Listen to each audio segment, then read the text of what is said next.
Good morning. Welcome to the Unitarian Church of Los Alamos. I am the Reverend John Cullinan, your minister here. As Unitarian Universalists, we affirm and promote the inherent worth and dignity of all people and gather together in a free and responsible search for truth and meaning. Whoever you are, whomever you love, wherever you are right now, here or watching from home, wherever you are on your life's journey, you are welcome into the community of the Unitarian Church of Los Alamos. I want to extend a special welcome this morning to any visitors or first-time guests we have with us today. I would love to meet you after the service. You can find me over by the piano in the fellowship hall with my cup of coffee. I'm happy to answer any questions you have about our community or just have a chat. Everyone is welcome for coffee and conversation afterwards in the fellowship hall. And now, please get settled in for worship. Feel yourself grounded where you sit, wherever you are. Breathe in deeply. Breathe out. Let us begin.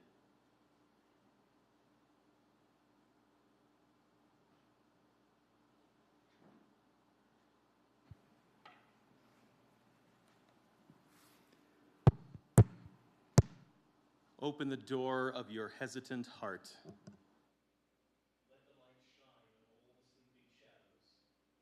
Awaken to this day that offers itself to you and to all with great extravagance.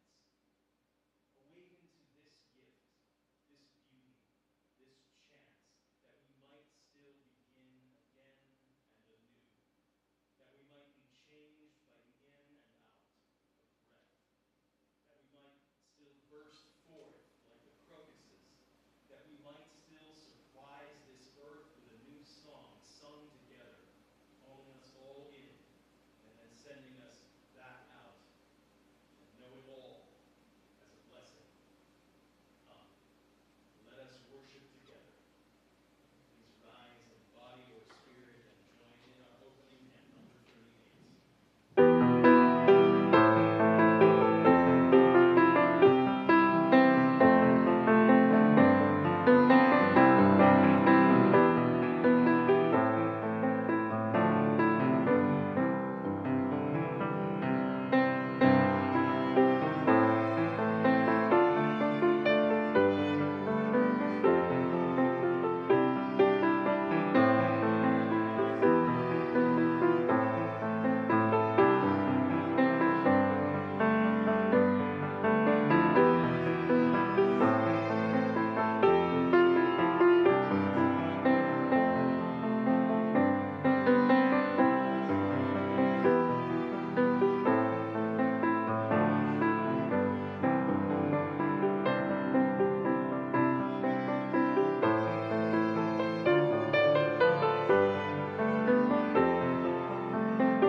Standing.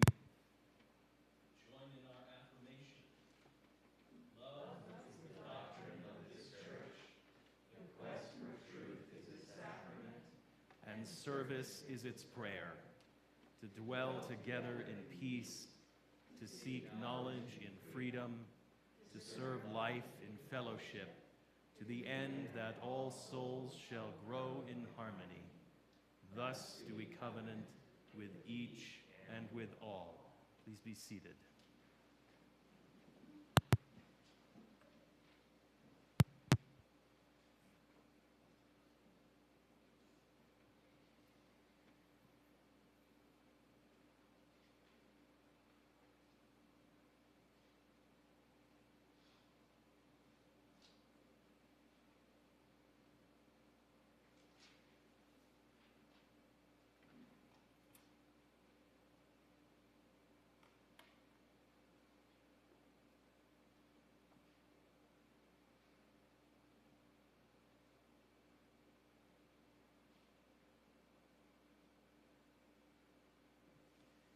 Candles have been lit this morning for health and weight gain for Lori, and for Arden Gerald Gisler, born on March 31st. He's to his happy parents, Mia and Andy Gisler. His grandparents, Galen and Susan, are thrilled. For all of our joys, all of our sorrows, whether we share them with one another or we hold them silent and close to our hearts, let us be together now in a moment of silence.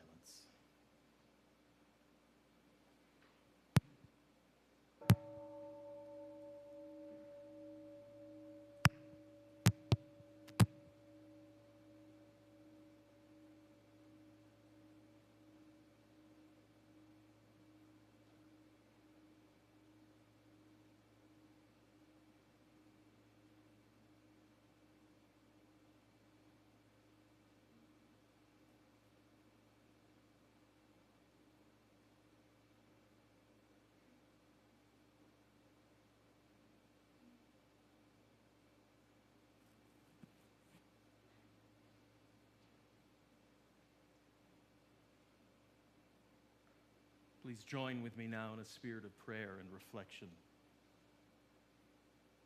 Eternal and beloved, gracious source of all life and all love, we come together this morning grateful for this time out of time, which we have set apart so that we might become more fully present to ourselves, to each other, to that which we call holy. May our joys be celebrated together, our wounds be healed together, our hearts be opened together. Let us celebrate today this sacred space we are blessed with. And let us celebrate the community that graces its walls. Let us remember that this community is the church, and that the space without community is a shell. The community mourns together and rejoices together. The community is the source of hope and of healing. The community is called to transform the world. Let us give thanks this morning for this space that calls us together into beloved community. Let us give thanks this morning for the shelter we are given in our personal journeys and in our communal quest for a world made whole. As we celebrate and give thanks, let us also remember those without walls. May this community find the strength and generosity of spirit to provide shelter, both physical and spiritual, to all those who seek it. All this we pray in the names of those known and unknown, present and absent, remembered and forgotten, in the names of all the helpers of humankind. Amen. Please remain seated for our meditation.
Can we hear me now? All right. I have a story this morning. This is by Mary Ann Moore. Once upon a time, God said, "I'm bored because I don't have anything to do. I want to play with my friends." And because God is God, as soon as the words were spoken, God's friends were there. When God saw them all gathered, God said, "I've been bored because I haven't had anything to do.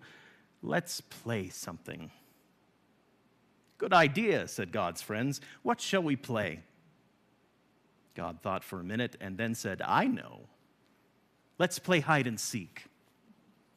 And the friends all said, "Yay!" And they knew that hide and seek with God was always exciting and different because God was the one who hid, and God always thought of wonderful places to hide. God's friends closed their eyes tight and counted to 10. And when they opened their eyes, God wasn't there anymore. So they all went off to look. One friend decided to look close on the earth and soon came to a meadow. As they were searching, they stopped to admire the tender new sprouts of green grass pushing their way up toward the sun. As they bent over to look more closely at the tender green, they realized there was something special and amazing and wonderful about it. So they jumped up and ran back to home base, calling out, "I found God! God is green and growing. I found God in the grass." And another one of God's friends decided to look for God in the night. They watched the sun go down and heard the workaday noises stop and saw the lights in the houses go out. And as it got darker and the peaceful night wrapped itself around them, they listened very hard. And then they realized there was something special and amazing and wonderful about it. And when it was so still that they could see and hear nothing at all, they suddenly jumped up and ran to home base, calling out, "I found God! God is dark and peaceful. I found God in the night." A third friend looked on the earth and felt the mystery of the grass growing toward the sun. They stayed and watched the night come on, and they felt the mystery of the darkness and the stars. And they thought to themselves, these mysteries are special and amazing and wonderful. But when they finally came back to home base, they said, "I found wonderful mysteries, but I'm not sure if I want to call them God." A fourth friend decided to look for God where people were. They joined a group of people going home from work and went with them into the store where they bought food. They went with them back out on the street as they started for their homes. They were with them when someone came up and said, "Please, I'm very hungry. Could you share a little food with me?" The people readily agreed, and as they watched them share, they realized there was something special and amazing and wonderful about those people. They turned around and ran to home base, calling out, "I found God. God is love and sharing. I found God in people who care for each other." Finally, two more of God's friends, a boy and a girl, decided to look for God together. After a time, they came to a house and decided to look for God in the house. In the house, they saw a room, and they looked for God in the room. In the room, they saw a mirror. They realized there was something special and amazing and wonderful being reflected in it. They turned around and ran to home base, calling out, "We found God! We found God in us." And at this, God appeared again and said, "I had so much fun. Weren't those good hiding places? Some of you found me, others weren't sure, and others are still looking. And that's okay, because the most important thing is just to play the game. Let's do it again. I'm sure I can think of some other good hiding places." And they all called out, "Ollie, ollie, oxen, free, free, free." And the game started all over again. And today, at our intention table, you've got a coloring sheet here and a little spring scavenger hunt to take home with you. And any of you are welcome to take the sheets from the table to play a little bit of your own hide and seek and get your imagination moving.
So just about a decade ago now, almost, I was on my first sabbatical here.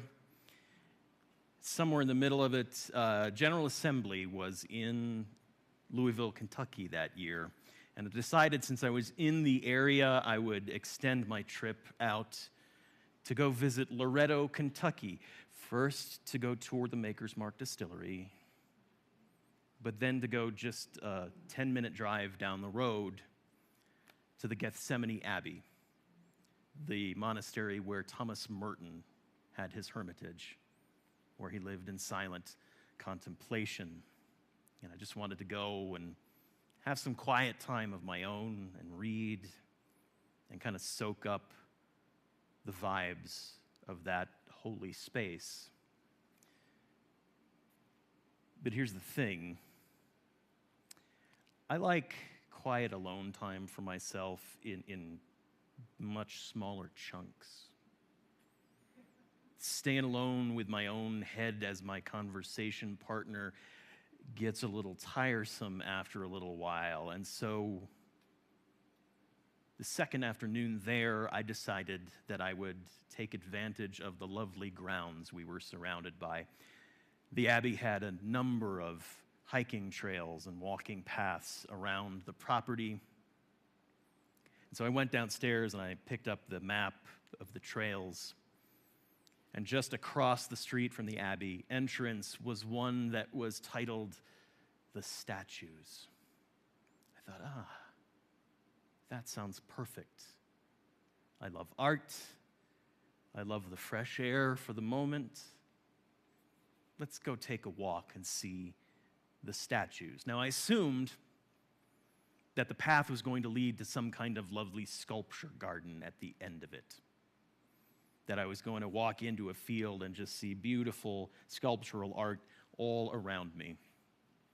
And so I marched forward, excited about that experience that I knew was going to happen. But about 10 yards into the path, as it started to go into the woods,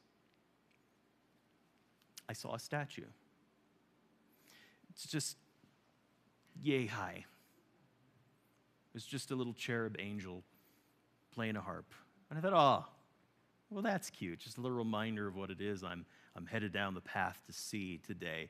But, it's tiny. So obviously, this is not the statues. This is one statue, and it's, cute, but not all that impressive. And so I moved on down the path again. And soon I came across another statue, just a little bit taller, of the Virgin Mary and her blessing and her aura and everything. I thought, okay, all right. Yes, thank you for reminding me. I am on my way to see the statues. The end of this is going to be great. And I continued hiking along the path through the woods.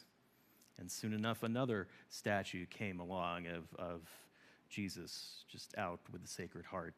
Again, just a little bit taller than the other ones.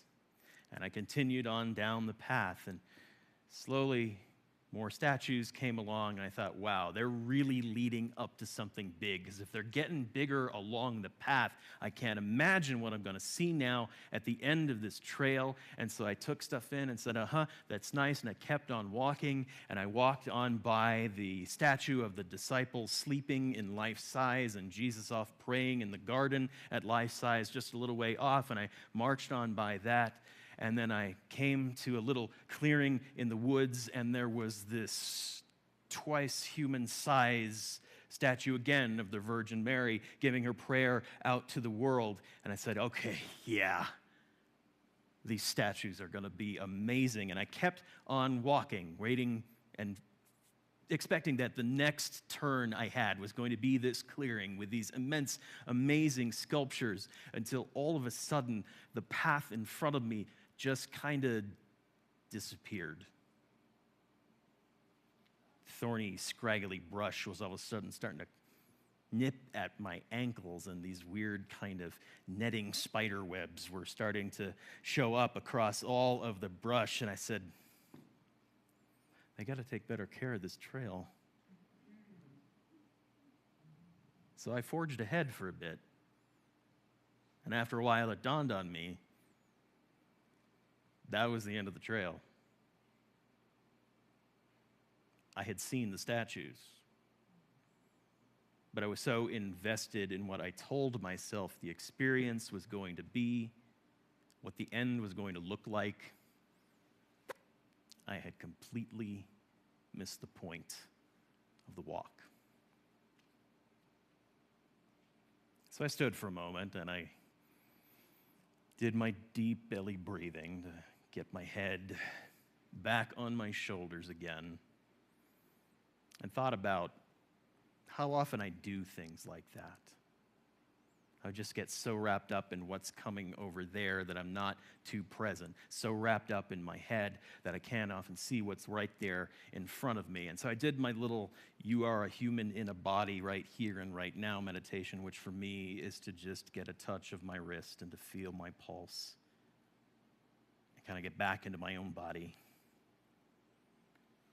And then I turned around and I walked the trail for real and started to get a sense of what it was that was really going on this trail that the Trappists had made, called its statues. Saw who they were memorials to. Stopped at the duo of the Gethsemane disciples and Jesus, seeing it's dedicated to the Reverend Jonathan Daniels, who was an Episcopal priest who was murdered during the Civil Rights Movement, and I would have never known his story if I hadn't spent some time with those beautiful pieces of art. And I walked back down through the paths, taking my time with each one, even the little cherub, and went back to my silent retreat. It happens a lot. I've got to spend some time remembering that I am here and now and not just solving problems or making plans or striving towards over there.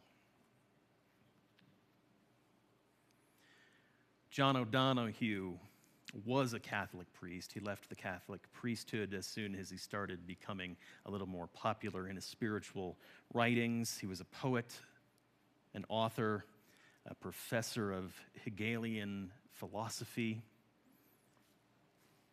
and a good Irishman. The last major work that he wrote before his untimely death at the age of 52 was published in Europe as Benedictus and in America as To Bless the Space Between Us. And he talks a bit in there about what the day, what the moment has to offer. The liturgy of dawn, he writes, signals the wonder of the arriving day. Magic of darkness breaking through into color and light is such a promise of invitation and possibility. No wonder we always associate the hope and urgency of new beginning with the dawn. Each day is the field of brightness where the invitation of our life unfolds. A new day is an intricate and subtle matrix. Written into its mystery are the happenings sent to awaken and challenge us. No day is ever the same, and no day stands still. Each one moves through a different territory, awakening new beginnings. A day moves forward in moments, and once a moment has flickered into life, it vanishes and is replaced by the next.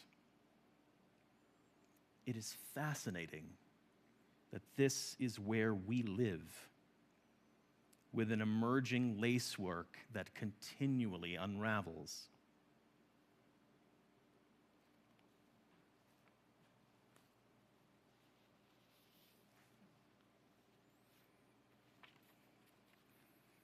I love that thought of the invitation and what we are being asked to be invited into in that moment after fleeting moment, in that unraveling lacework that we are living in.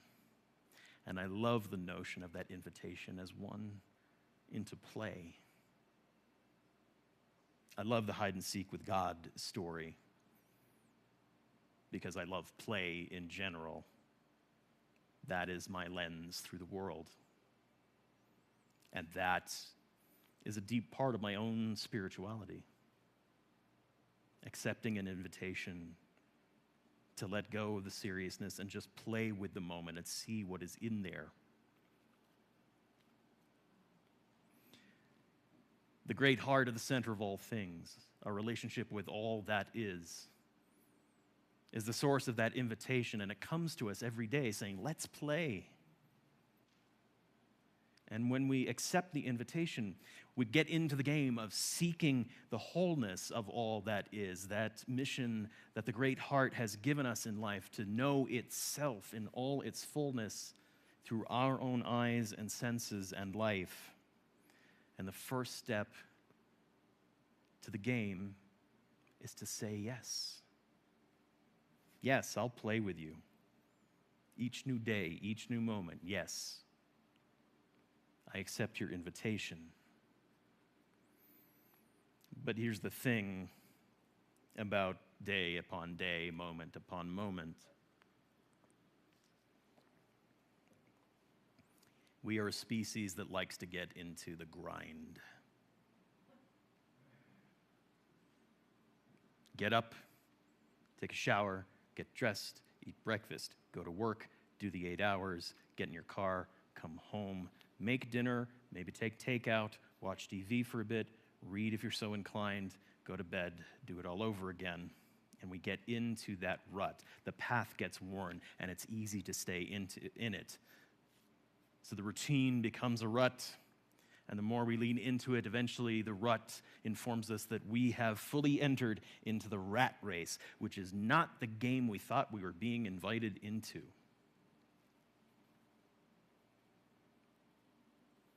Hey, bud, I know you want to play, but I got no time right now. I got this game over here that I'm really, really invested in. Can't do it today. Can't do it right now. Rut after routine in the rat race. And you say you want me to engage in the world? If we're lucky, the time we get to ourselves, a few moments in the morning, a few moments in the evening, somewhere in the day, if we're engaging in that, hopefully we break out of that cycle enough so we don't feel so trapped in that rut. But the stress and uncertainty that often comes with the here and now persists. And sometimes we live through times where it seems to stretch on into eternity, the stress of the current moment.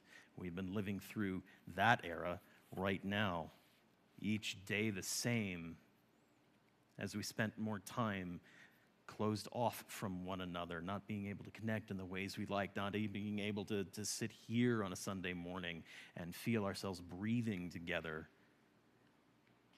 working from home, never changing the scenery. 9 moves into 5, and we have no idea how we got there, and the calendar loses all meaning, for me at least. I'm sure I'm not alone in that feeling. Right now, we are emerging out of an era that was a constant refrain of, what day is it? What day is it? It's Groundhog Day. Please imagine that I just had a brief clip from the film crying that out for you, just for a little bit of entertainment purposes, but copyright and all. Groundhog Day, the movie, is all about that rut. All about that routine, looping over and over again, unable to get out of it. Highly metaphorical, as Bill Murray, as Phil, the weather broadcaster, is trapped in a time loop of the Groundhog Day he's supposed to be covering. Over and over, he wakes up again at 6 in the morning to Groundhog Day being announced. And it's Groundhog Day over the radio. And he's desperately trying to break out of that. And he cannot.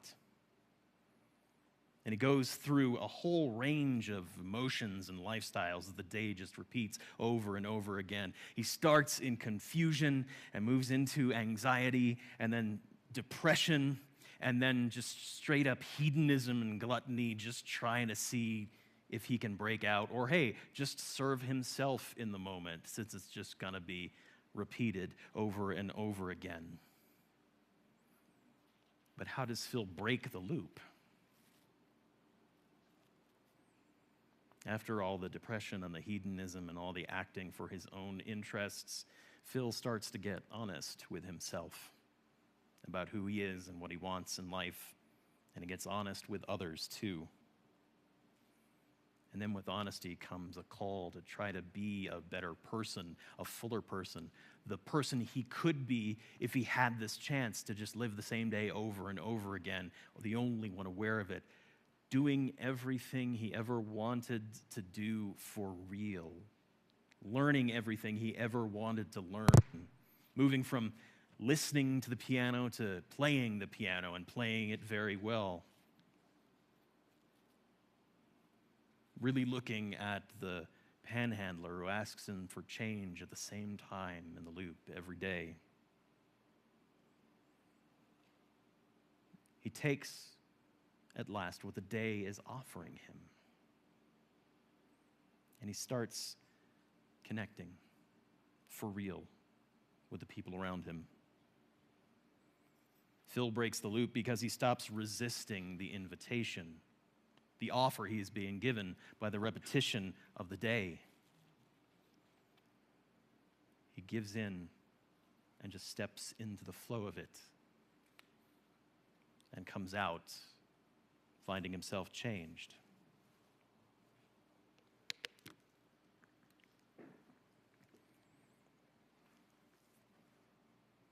There's an old saying we get in seminary, and I'm sure some of you who practice meditation have probably heard it too. If you think you don't have time to practice, to pray, to do whatever it does you do to keep centered, then do it twice as long. Because you need it. The all that is, the great heart, is inviting us into a game, even when we are stuck in the rut and the routine, and it's up to us to just stop resisting, to be open to what the day, what the moment, what the here and now is offering to us, open to the experience of seeing as fully as we can the all that is. Well, that's great, John, but stuff still needs doing.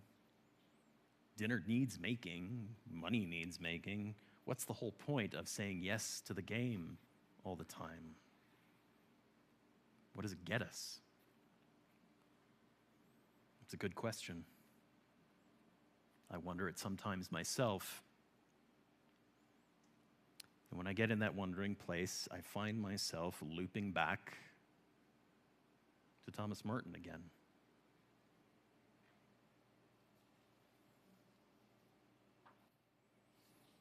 In March of 1958, Merton was running errands in downtown Louisville when he had an experience that would change his life.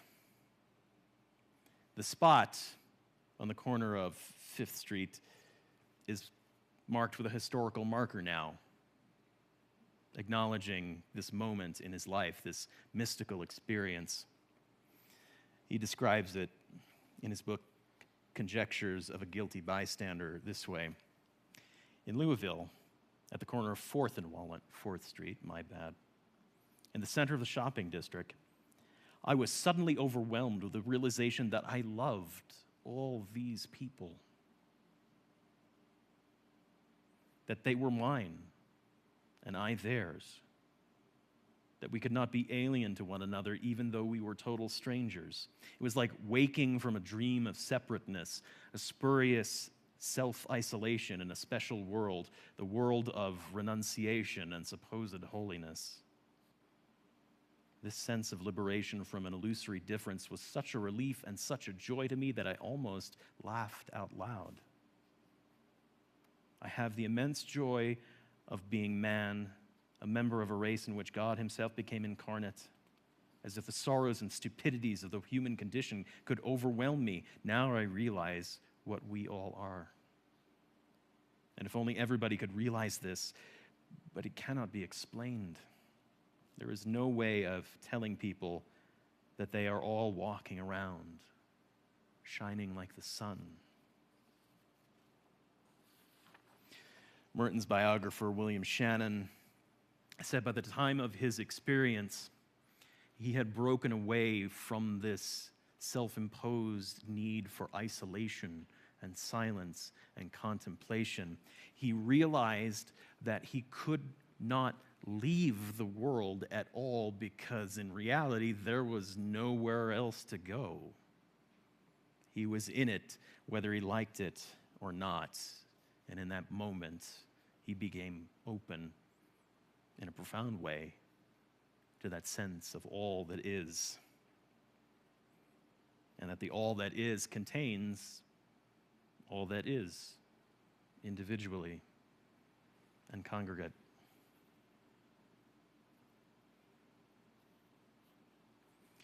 Once we work to that realization, it's hard not to just play the game all the time.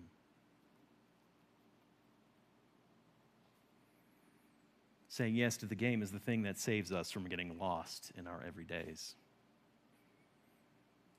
It is the ability to then strive for that same aha moment, because wouldn't it be wonderful if we could see, like Merton, everyone around us shining like the sun? Gives us a chance to play hide and seek in a way that gives us all here and now a glimpse of the all that always is. All that is, the great heart, invites us each day, each moment, each unraveling string of lace to play hide and seek with the here and now. We just need to stop resisting. May it be so.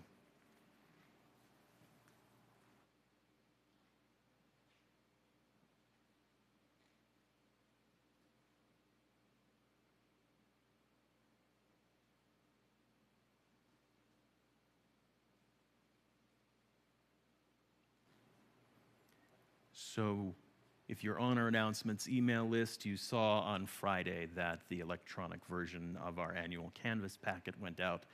It is that time of year. We're actually a little late getting it out this year, but it is out. Paper versions of the packet, for those of you who have pledged before, will be out sometime this week as well. You'll read in my letter that we've done a good job for the coming year, managing to keep our budget for the coming year relatively flat. At the same time, accounting for the expenses we have no control over, and even hopefully trying to give some much needed raises to our staff here. The challenge we're facing right now is that we have lost many members of what I call our founding generation in the last 2 years,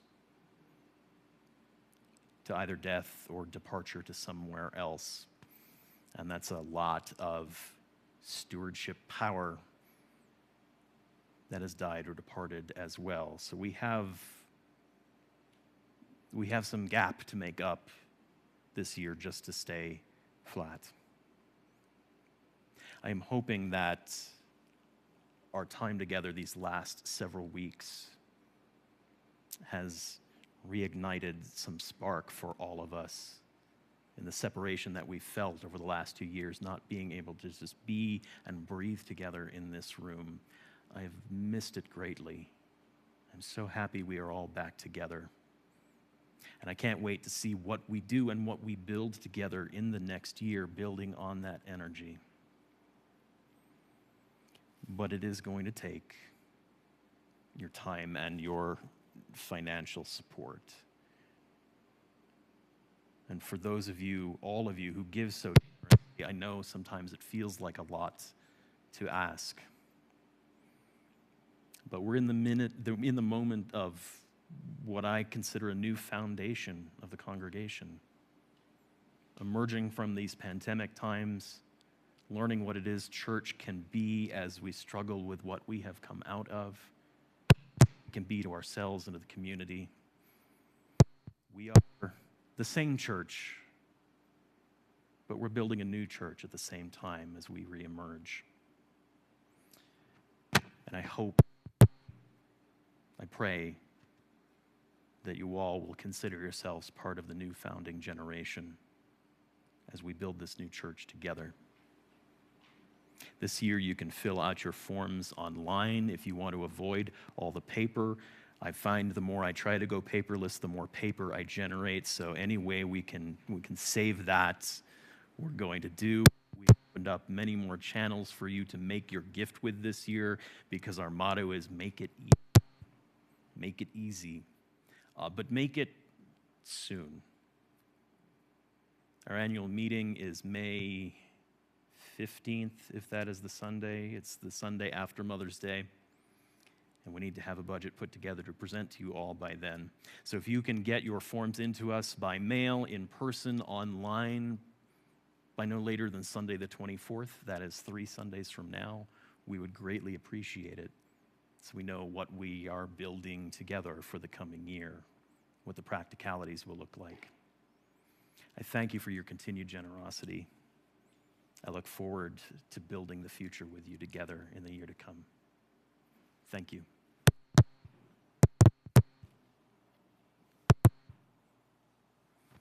And now, as we prepare to return to our everyday lives, it's time to give something of our own gifts back to the wider community that we are a part of. It is time for our offering.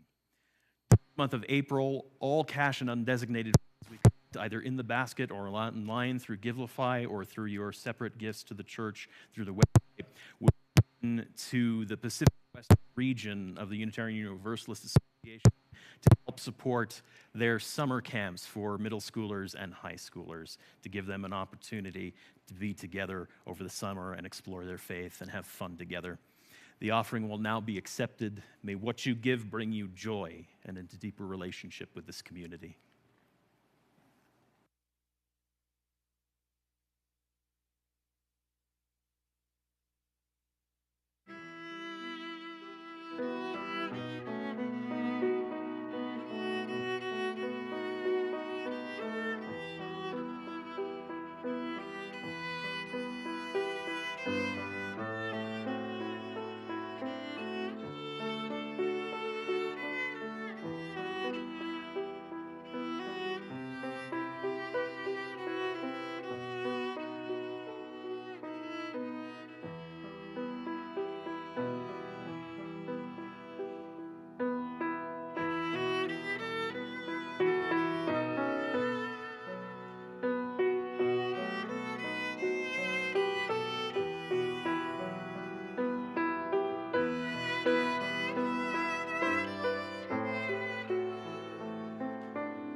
And keep us. May the light of life shine upon us and out from within us and be gracious to us and bring us peace. For this is the day.